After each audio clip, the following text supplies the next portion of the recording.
देखिए, हमने ये सूचक निकाले थे कि केतु, शुक्र, सूर्य, ये चंद्र, गुरु के पीरियड में जातक को धन प्राप्त होगा। तो हमने 15 जनवरी को देख लिया कि 15 जनवरी को प्राण दशा गुरु की थी, तो उस दिन हमको धन प्राप्त होगा। परंतु हमने देखा कि 16 जनवरी को शनि का प्राण है, मतलब प्राण दशा शनि की है, तो शनि हमारा सूचक नहीं है, इसलिए हमने उसको काट दिया था। ठीक है। परंतु मैं आपको यह बताना जा रहा हूं कि सिर्फ इतनी सी बात पे शनि को मत काटिए। शनि को देखिए कि शनि किसके स्टार में चल रहा है गोचर में, बताइए। देखिए यहाँ पे शनि गुरु के स्टार में चल रहा है। आप सबको दिखाई दे रहा है? जी सर। शनि गुरु के स्टार में चल रहा है। गुरु हमारा सूचक है ना। जी सर। तो इसे कहेंगे कि शनि हमारा टेम्पररी सूचक है।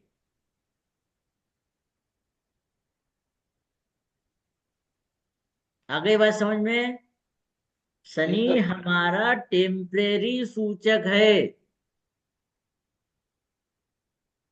इस कारण से शनि की प्राण दशा हमें धन देगी।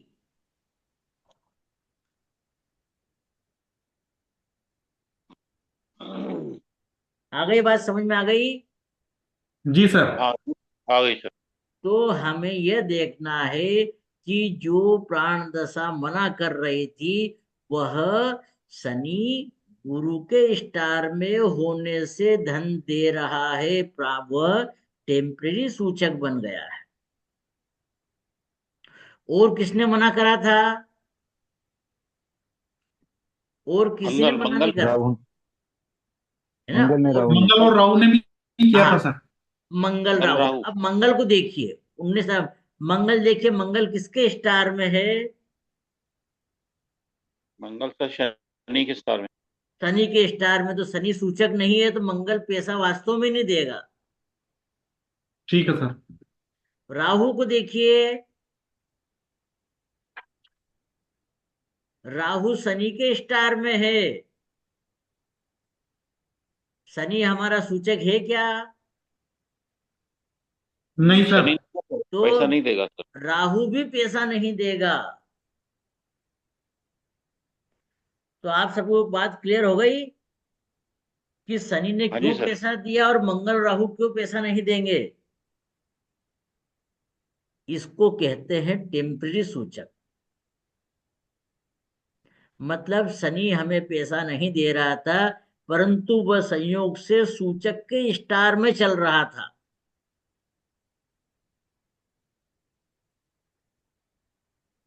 ये संवाद समझ में आ गई कि और फिर से क्लियर किया जाए? आ गई सर। है ना? तो ये आ गई। इस प्रकार से देखेंगे कि अब देखिए, अब कौन कौन पे निशान लग गया हमें। 15 जनवरी को पैसा मिल जाएगा, 16 को मिल जाएगा, 17 को मिल जाएगा, 18 को मिल जाएगा। ठीक है। जी अब सर। देखिए, हमने वो तो निकाल लिया था। अब ये देखिए कि 16 जनवरी को चंद्रमा किसके स्टार में रहेगा। तो देखिए, 16 जनवरी को चंद्रमा बुध के स्टार में रहेगा। बुध हमारा सूचक है क्या? जी सर। नहीं। है सर। तो इसलिए शनि के दिन, मतलब 16 जनवरी को भी धन प्राप्त होगा।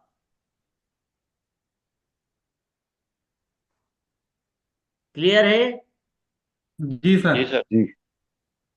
अभी तक का कुछ किसी को कंफ्यूजन तो नहीं है? नहीं नहीं सर। सर। तो इस प्रकार से अब आप धन निकाल सकते हैं कि धन कब प्राप्त होगा, कैसे प्राप्त होगा।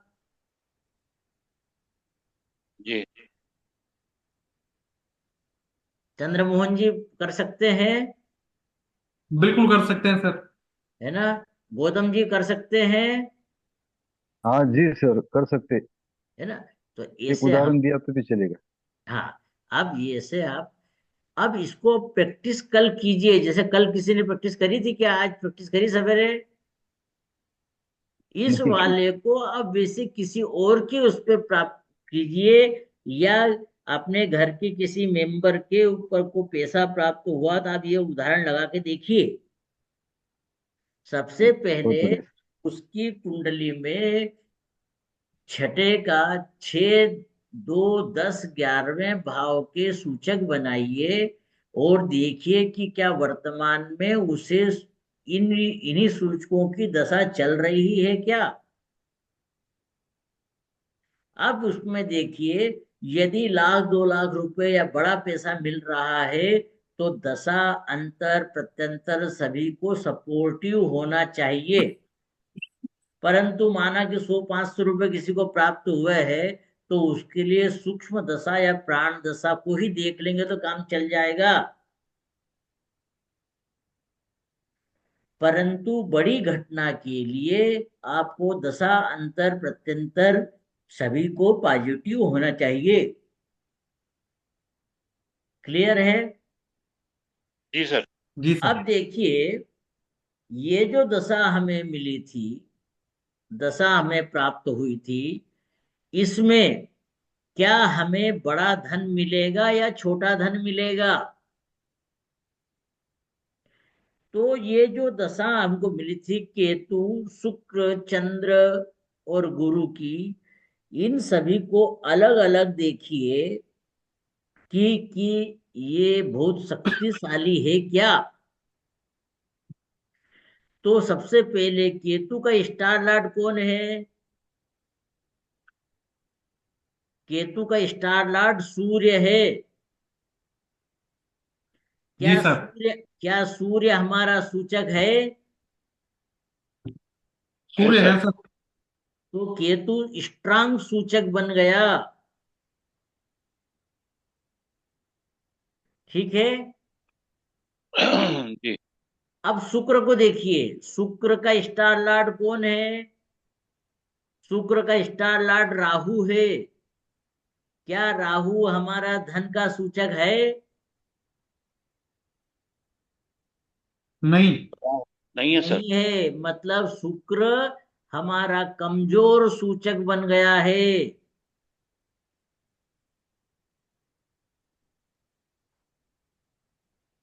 अब चंद्र को देखिए, चंद्रमा देखिए, चंद्रमा किसके स्टार में है? चंद्रमा केतु के स्टार में है। क्या केतु हमारा सूचक है? बिल्कुल सर है। तो चंद्रमा भी शक्तिशाली या स्ट्रांग सूचक बन गया है। गुरु की सूक्ष्म दशा देखिए, गुरु है तो गुरु का स्टार लॉर्ड कौन है? गुरु का स्टार लॉर्ड चंद्रमा है। क्या चंद्रमा हमारा सूचक है? बिल्कुल है सर। तो 15 तारीख को जो धन प्राप्त होगा वह उच्च क्वालिटी का या बड़ा धन प्राप्त होगा। परंतु यदि वहां पर 100 रुपए मिलना वाले होंगे तो वे 60 रुपए मिलेंगे। क्यों मिलेंगे? क्योंकि अंतर स्वामी शुक्र ने मना कर दिया।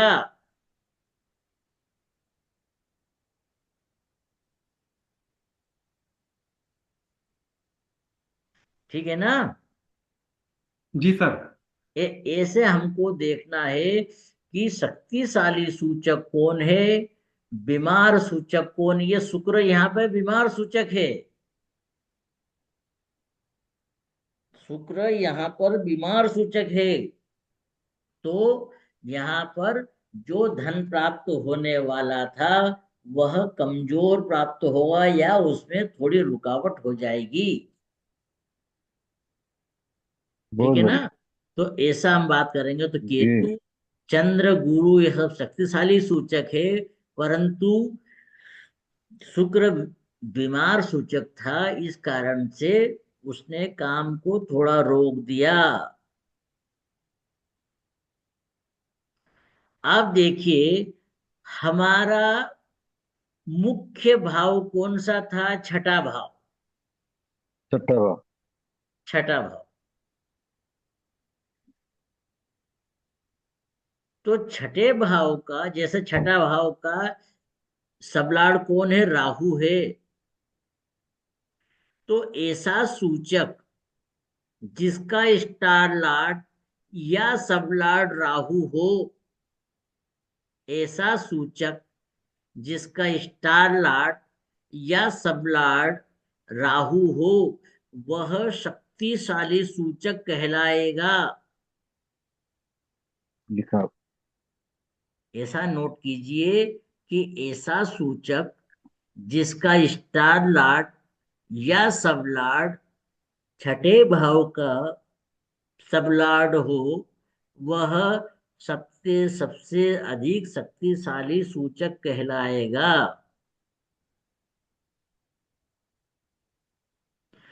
तो राहु को देखिए, राहु किस किस ग्रह का स्टार लॉर्ड या सबलॉर्ड है? शुक्र का। शुक्र का। राहु शुक्र का स्टार लॉर्ड है। इस कारण से शुक्र सबसे अधिक शक्तिशाली सूचक बन गया है।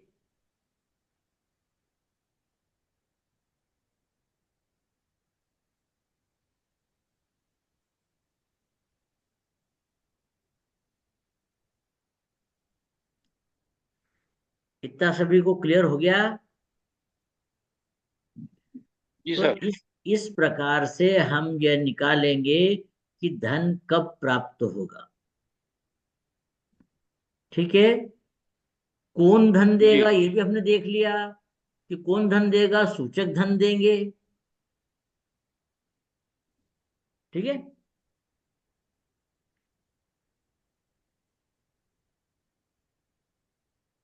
ये हमने सीधा सीधा देख लिया।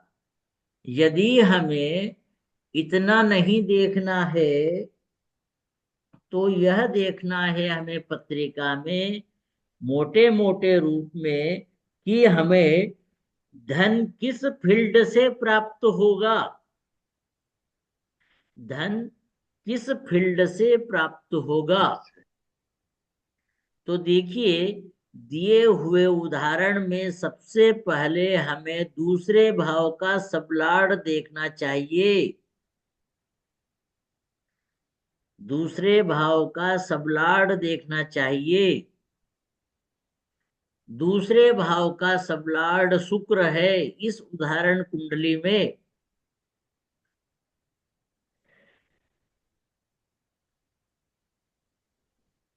इस शुक्र को प्लेनेटरी पोजीशन में देखिए कि वह किस किन ग्रहों का स्टार लॉर्ड या सबलॉर्ड बना हुआ है। पूरी प्रोसेस लिखिए कि वह किन किन ग्रहों का स्टार लॉर्ड या सबलॉर्ड बना हुआ है।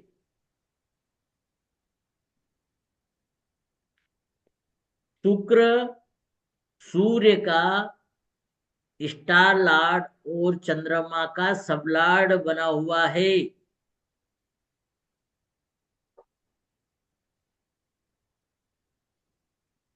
इतना सबने नोट कर लिया जी कि सूर्य और चंद्रमा का स्टार लॉर्ड या सबलॉर्ड शुक्र बना हुआ है।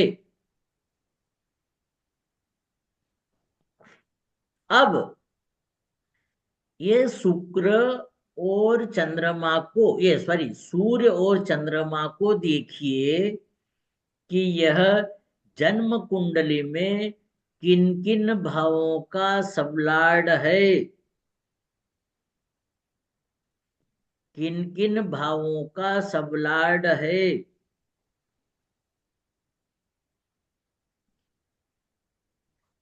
तो देखिए, सूर्य किसी भी भाव का सबलॉर्ड नहीं है। सूर्य किसी भी भाव का सबलॉर्ड नहीं है। जब सबलॉर्ड नहीं मिले तब हम देखें कि किन किन भावों का स्टार लॉर्ड है।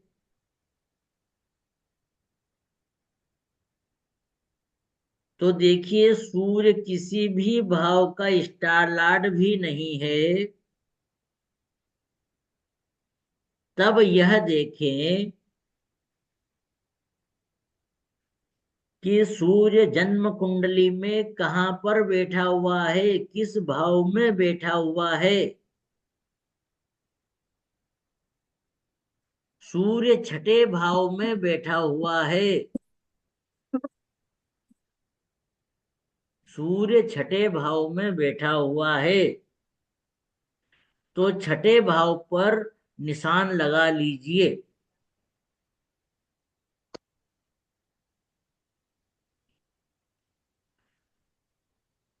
अब देखिए, हमने ऊपर कहा था कि दूसरे भाव का सबलॉर्ड शुक्र है, जो सूर्य का स्टार लॉर्ड है। तो अभी हमने सूर्य की पोजीशन लिख ली, परंतु शुक्र चंद्रमा का सबलॉर्ड है।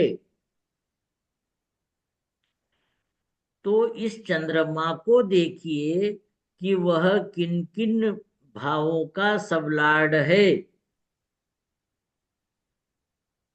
किन किन भावों का सबलॉर्ड है। तो देखिए, चंद्रमा 10वें भाव का सबलॉर्ड है।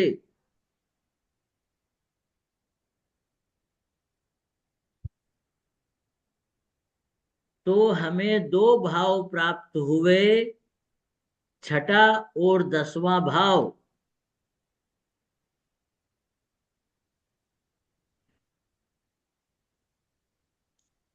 तो छठे भाव और 10वें भाव से संबंधित फील्ड से जातक को धन प्राप्त होगा। छठे भाव और 10वें भाव से संबंधित फील्ड से जातक को धन प्राप्त होगा।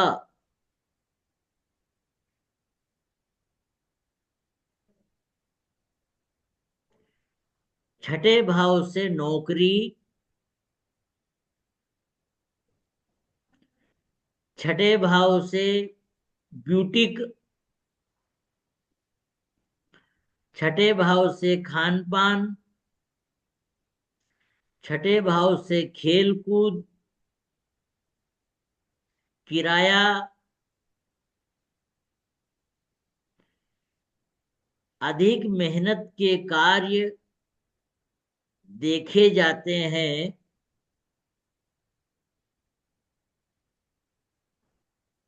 अतः जातक इन इन भावों से संबंधित या इन फील्डों से संबंधित कार्य करने से धन कमाएगा।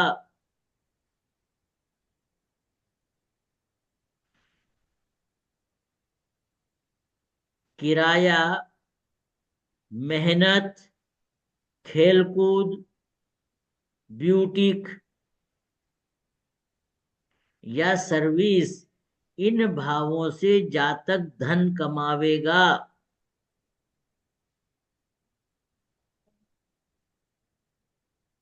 सर वैसे पशुपालन भी आएगा। है जी। पशुपालन भी आएगा। हाँ, पशुपालन बोल दीजिए। पालतू जानवर पालना बोल दीजिए। पालतू जानवर। हाँ, पालतू जानवर। कर्ज भी आएगा ना। हाँ, कर्ज का भाव भी है, कर्ज के द्वारा भी धन प्राप्त कर सकता है। जी। अधिक मेहनत वाले खेलकूद भी बोल सकते हैं।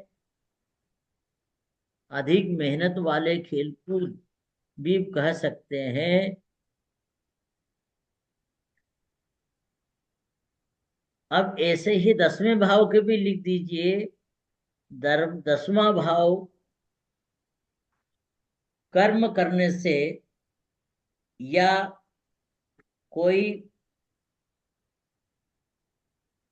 अथॉरिटी बनने से, कोई कार्य का बॉस बनने से,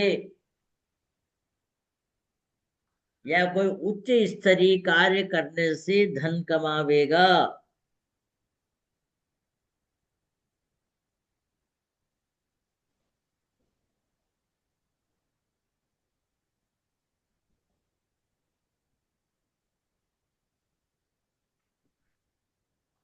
सभी ने नोट कर लिया?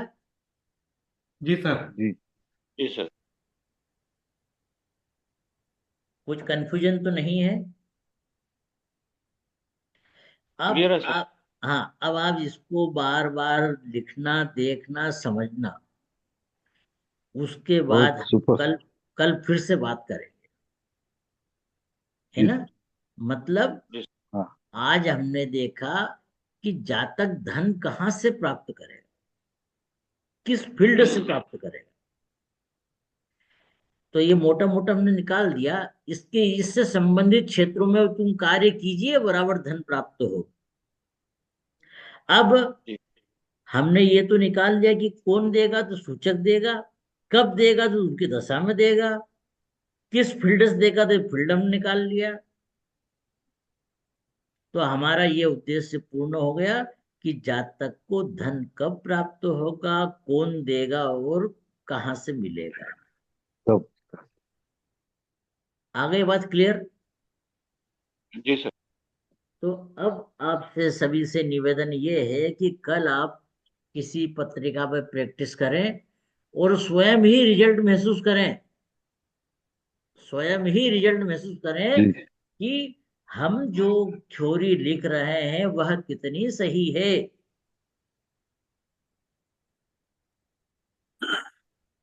है ना सर? कितनी जी सही सर। है, जी। ये हमको देखें।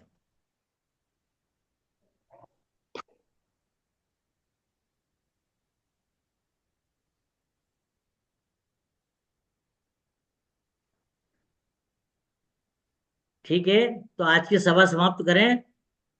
जी सर। जी सर। है ना? शुभ कल रात्रि। आप प्रैक्टिस कीजिए, कल हम फिर से बात करेंगे इसी से संबंधित। कल हमारी फिर से क्लास रहेगी, तो कल हम इसको रिवीजन भी करेंगे और नई प्रैक्टिस, नए किसी कुंडली पे प्रैक्टिस करेंगे। हाँ, ठीक है सर। ठीक है, जी सर। तो कल हम जी सर। मिलते ठीक है। हैं। सभी को धन्यवाद।